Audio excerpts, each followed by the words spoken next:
আসসালামু আলাইকুম ভাইয়েরা, পুরা যাই কাচ্চি মাছ ভুনা করলাম। তো পুকুরের থেকে তাজা তাজা কাচ্চি মাছ ধরে নিয়ে এসেছি, তো আপনাদের কাছকে দেখাবো আমি নোয়াখালী মাইয়া কীভাবে কাচ্চি মাছ ভুনা করি। তো চলুন আমি আপনাদেরকে দেখাই। এখানে একটা ফ্রাইপ্যান বসাইছি, ফ্রাইপ্যানটা বসে আমি চুলের আগুনটা জ্বলাই দিয়েছি। তেল জ্বালানোর পর আমি এখানে তেল দিয়ে দিব ভাইয়েরা পুরা। আমার এখানে তেলটা গরম হবে। এখানে আমার ছেলে ডাক দিছে, আইসা দেখি আমার পাতিলটা পুড়ে গেছে। এখন এখানে কি করা যায়, কিছু করার নেই। তাই এখন আমি পেস্টটা দিয়ে দিব। পেস্টটা দেওয়ার পরে আমি এখানে ছেদ করে এসেছি, বুঝিনি। তাই আমার এখানে পেস্টটা গরম হয়ে আমার পেস্টটাকে একটু ভাজা ভাজা করব। ভাজা ভাজা করলে আমার এখানে কালারটা দেখতেও সুন্দর লাগে। তো অবশ্যই সবাই এভাবে রান্না করবেন, অবশ্যই তরকারিটা দেখতেও সুন্দর লাগবে। তো এখানে আমি পেঁয়াজ বাটাটা একটু লালচা লালচা করব। লালচা লালচা করলে আসলে তরকারির জিনিসটা দেখতেও সুন্দর লাগে। তো আমি এখানে টমাটোটা কুচিয়ে রাখছি, টমাটোটা দিয়ে দিব এখানে। তো টমাটোটা দেওয়ার পর আমার টমাটোটা একটু গলতে হবে, বুঝছেন। তা আপনারা করবেন বা আপুরা আনে টমাটো কিনে অন দিয়ে দেন, আসলে ভাইয়েরা আপুরা আই টমাটো কিনে এখানে দিলে একদম ভালো লাগে, বুঝছেন। এখানে তরকারি কালার কালার সুন্দর লাগে। তা না এনে টমাটো গলিয়ে এলাম তেলের মধ্যে, লাড়ি লাড়ি তেলের মধ্যে গলিয়ে এলাম। গলনে হরে আই এনে রুন বাটা দিয়ে আর এগিনে আরেকখানা গলবো, বুঝছেন। আই ক্যামেরা রান্না করে টানি দেখাই। তখন দেখছেন আরেকদিন গলি গেছে, গলি জানা হরে আই এনে রুন বাটা কিন দিও। তার রুন বাটা কিন দেওয়ার হরে আই এনে এগিনে কেনা লাড়ি ছাড়ি আর একটু তেলের মধ্যে লাগাম। তখন আই এনে কেনা লাড়ি ছাড়ি লাইম, বুঝছেন ভাইয়েরা পুরা। তখন আই এনে লাড়ি ছাড়ি আই রুন বাটা কিন দিছি। দেওয়ার হরে আর এগিনে একবার ভাজা ভাজা করিম। তখন আই এনে হানি একখানা দিই। তখন আই হানি একখানা দিই আর অলিভ মরিচের গন্ধ যাইতে পারে, তাই হানি একখানা দিয়ে দিই। তখন দেওয়ার হরে দেখছেন হানি একখানা দিছি দিয়ে এনে এখানে একখানা উতরাইব। উতরার হরে এনে অলিভ কিনতে দিয়ে 1 চামচ অলিভ দিও। আসলে আমার অলিভগুলো কালার আছে, তো আমি একটু 1 চামচ অলিভ দিয়েছি। তো আপনারা আপনাদের মাছ পরিমাণতে আপনারা হলুদটা দিবেন।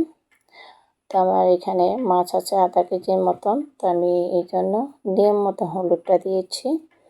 তো এখানে আমি মরিচটা দিব, আসলে আমি একটু ঝাল খাই, তো আমি একটু মরিচটা আর একটু দিব। এটা একটু লাড়ি চাড়ি লই। তো লাড়ি চাড়া হওয়ার আমি মরিচটা আর একটু দিই, বুঝছেন ভাইয়েরা। আসলে মাছ বোনা টোনার মধ্যে মরিচটা না হইলেও ভালো লাগে না। তখন আমি এনে একটু মরিচের গুঁড়া দিব। তখন আমি এনে মরিচের গুঁড়াটা দিতেছি, দিয়ে এখানে লাড়ি চাড়ি দিই, বুঝছেন ভাইয়েরা পুরা।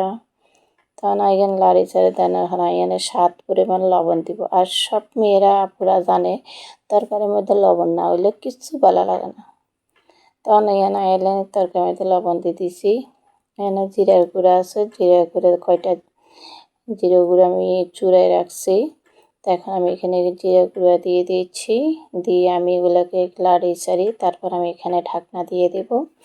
তো এখন আমার ঢাকনাটা দিলে আসলে অলিভ মরিচের গন্ধটা চলে যাবে, আমি এখানে একটু ঢাকনাটা দিয়ে দিয়েছি।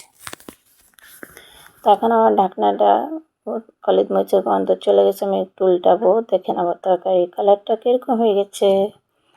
তো এখন আমি এখানে কাচ্চি মাছ যেগুলো আমি ধুয়ে পরিষ্কার করে রেখেছি, তা আমি ওগুলো এখানে দিয়ে দিব। তা এখানে দেওয়ার পরে আমি এখানে কাচ্চি মাছগুলো এখানে এখন দিয়ে দিব।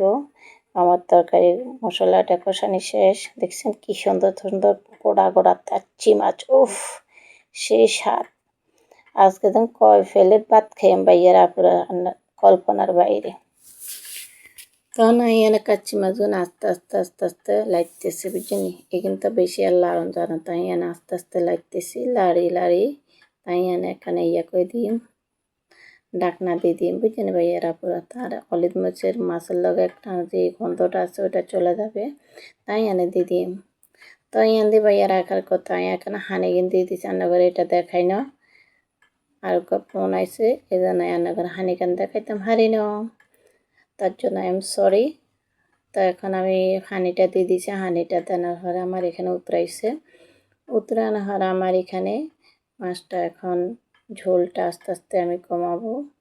দেখছেন ভাইয়েরা পুরা। তা অসংখ্য ধন্যবাদ যারা আমার ভিডিওটা দেখেছেন, আর যারা দেখতেছেন অসংখ্য ধন্যবাদ। আর কেউ ভিডিওটা টেনে দেখবেন না, আর কোনো কিপটামি করবেন না। ভিডিওটা লাইক দিয়ে ফুল ভিডিওটা দেখবেন, আর ভিডিওটা পারলে একটু শেয়ার করে দেবেন। আর নোয়াখালী আফা তরকারি বোনা করছে, অবশ্যই মনোযোগ দিয়ে এভাবে রান্নার চেষ্টা করবেন, খেতেও মজা লাগে।